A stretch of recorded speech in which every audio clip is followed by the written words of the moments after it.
What's going on, everybody? Welcome to How You Really Doin, brought to you by Happy's Energy and Nutrition, the best energy and nutrition on the planet, presented by the We'll See You Later podcast. Episode 2 for us here, guys, where we just kind of open up about where we're at currently, where a story we want to tell about mental battles and struggles from my perspective, and hopefully we can get some guests on here and get their perspective of how they've handled adversity, some trials, some tribulations, and some triumphs as well. And today, I'm not going to lie to you, it's been a minute because I didn't really know where I wanted to go with it after the first episode. I really opened up and shared with you guys the day of my dad's death and why that weekend and the pain and why it led to this moment a year and a half later to finally start opening up about it and trying to talk about it, which I love to do now, but as a man, I didn't know what to do. So I went to church this morning, and is when it hit me today of what I kind of wanted to talk about and touch on, which was the moments after and the months and the now year and a half after my dad's death. And to be honest with you, that kind of stuff, it changes you, right? It can change you for the better at times. Over time, I think that we can grow from it, but it changed me for the worse. And I think 99% of people, that's what happens. It's hard to get better from someone dying in your life that's important. And there is stuff that comes that makes your life better, but that moment is so powerful and strong, and it stays. This isn't like a scrape of the elbow or a broken bone where it just heals over time. Like, that heal will never be complete. And I'm not gonna lie to you guys, like, my heart hardened after my dad's death, and I think that does it for a lot of people. I'm used to being the good, positive, happy, laughing, give you advice. I own a store, and I'm like a bar therapist, like I try to help people with their problems, give them ideas that can help their situation. I'm a fixer, right? I don't bring a problem to the table if I don't have a solution. And for the first time in my life, I could not find a solution for the problem that I had, and I never will. And to come to grips with that was and is one of the most difficult things, because it changed who I was as a man, as a person. I questioned my faith. I questioned God. I was angry at God because you think you're going to say goodbye to your parents when you're old and they're old. Like, you don't think right before you're married, before you have kids, that you're going to have to bury them, and it changes you. I learned how my heart hardened towards almost everything. I couldn't make myself like see the positive out of this, or like, hey, it's going to be okay, because in my brain it wasn't, and it will never be the same. And I've got to try to fill some shoes or honor my father and be the next guy up that I don't want to be yet. I'm not ready for it. I'm not married at the time. Now I am. I don't have kids. This is not my spot yet. Like, this is still his spot. And I struggled, and I still do to this day, with a hardened heart. And literally this morning at church, with fully trusting the plan and the process, and knowing that it's okay to not be okay.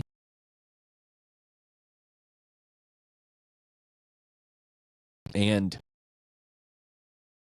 truly trusting that I'm going to be okay, even though I have no control over it. Like, I feel like we always want to have, like, God, if you do this, and we're holding on to the steering wheel, like, I'll let go, but you can have this half of the steering wheel. Like, I'm learning to fully let go and trust again, which I had that, not blind faith, but that trusting faith of this is always going to be good. Like, he's always got us. Yeah, there's going to be trials. There's going to be tests. There's going to be all this, but he's got it. And as soon as my dad died, like, I grabbed the steering wheel from God and was like, I'm good now. I don't need you. And I've always trusted and believed, but I was so bitter and angry and hardened that it affected my relationship with my girlfriend, now my wife. We had to go through of, like, I just shut it off. I was snappy, rude, angry, bitter. I stopped going to church for a while. because I was so irritated and ticked off at God. I was so short and snappy with my customers. I didn't care. Like in my brain, I care. But at the same time, it's like left shoulder, right shoulder, I did not care. You came in and were like telling me your life. And I was like, oh, yeah, that's awesome. Or giving you advice. And in my brain, I had the internal voice of, please just get out of my store. And I would come home and I would talk. I wouldn't for a while. Carrie finally made me, but I let it all out, and it was very rude and brutal and honest, but so bitter. And you could feel the pain on the inside and the anger in my speech, the way I acted. I stopped going to the gym. I stopped everything in my life. Like I did not care. I had zero motivation. I was angry and bitter at everything, and I didn't know what to do. And so just listening today and having an open heart and open mind about it, that's where I was. I hardened up for everything. I'm learning to let go of the wheel and trust him and have faith that my father his life ended and it's okay and that he's in a much better place. I'm jealous of where he's at right now, but I'm happy that he's there. So for a while, I actually, I battle because I'm a very visual person. Like in my mind, I'm always seeing pictures and I paint pictures in my brain. I saw my dad in heaven, but I also saw him in hell. Like I could see both. And I struggled so hard with that of like, my dad went to church a couple of times with us, but we never really talked faith. You know, we didn't get on that level of like speaking it. I mean, he showed up. So I'm hoping that he accepted and he went for it. But I had this bad visual of both. And I'm like, man, I'm struggling. Like, I'm not asking for you to do much, but can you somehow show me and let me see it, like understand you're in a better place. I don't know if you can do that, but can you? And I had a dream about my father. I shared this with my wife. So I prayed, really hard for that. Can you show me that you're just in a better place? Okay. I don't need you to do all kinds of crazy jump through the hoops and tell me you're still here, but can you just tell me that you're okay? Please, is there a way? And I had a dream and I was in the clouds, like kind of swimming in the clouds. And I saw my dad, but this was a younger, healthier dad, like in his 20s, a dad that I never met.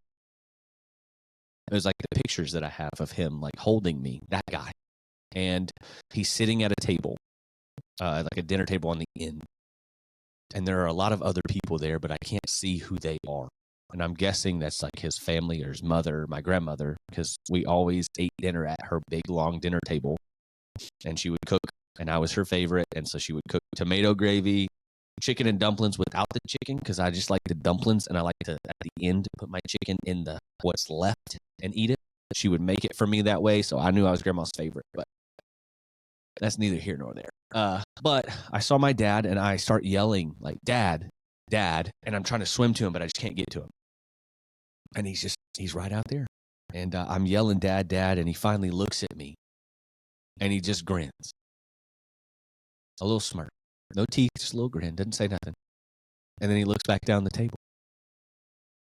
And when I woke up, I was so emotional. It still gets me because I can still see it, And I told my wife, I was like, Dad's in heaven, and I just got to see it. God allowed me to see it. Thank you.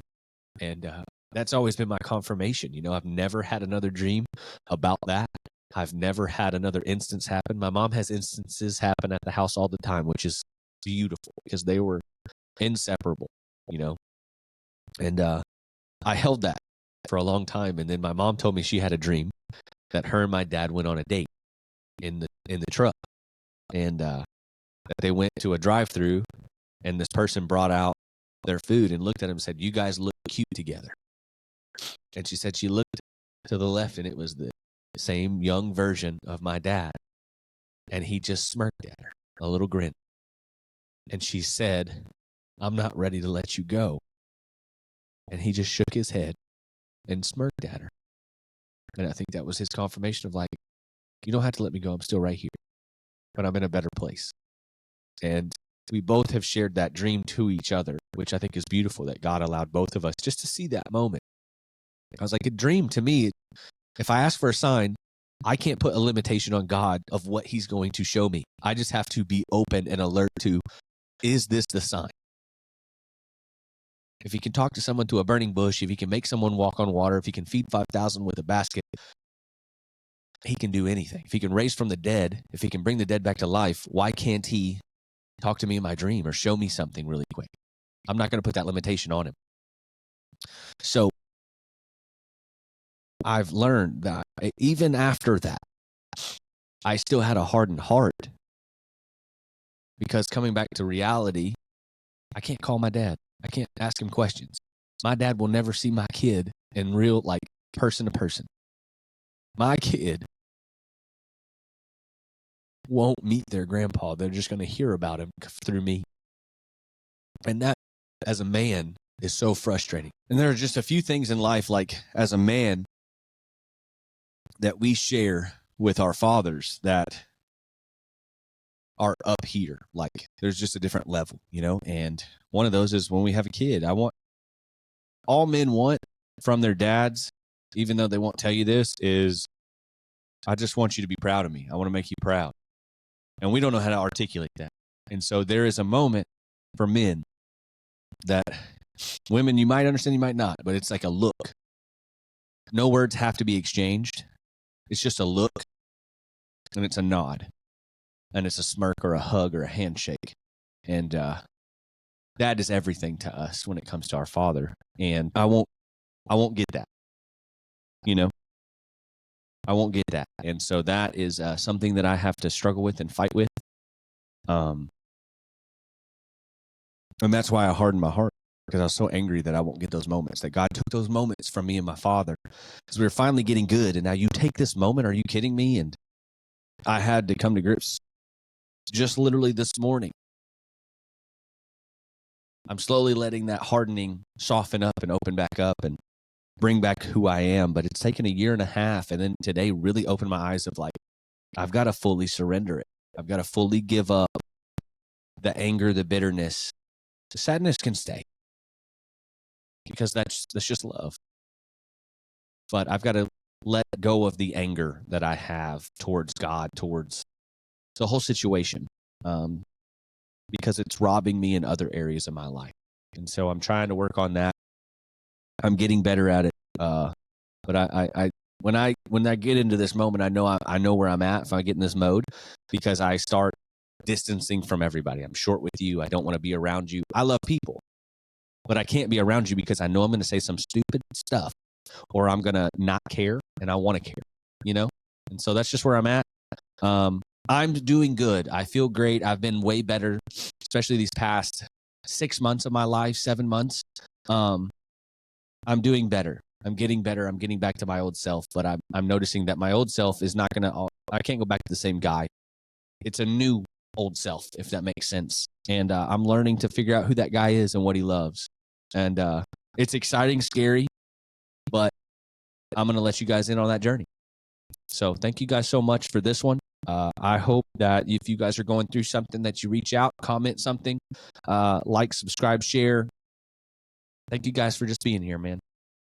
This is episode 2 of How You Really Doin, brought to you by Happy's Energy and Nutrition, presented by the We'll See You Later podcast. Love you guys. Having a great day. We'll see you next week.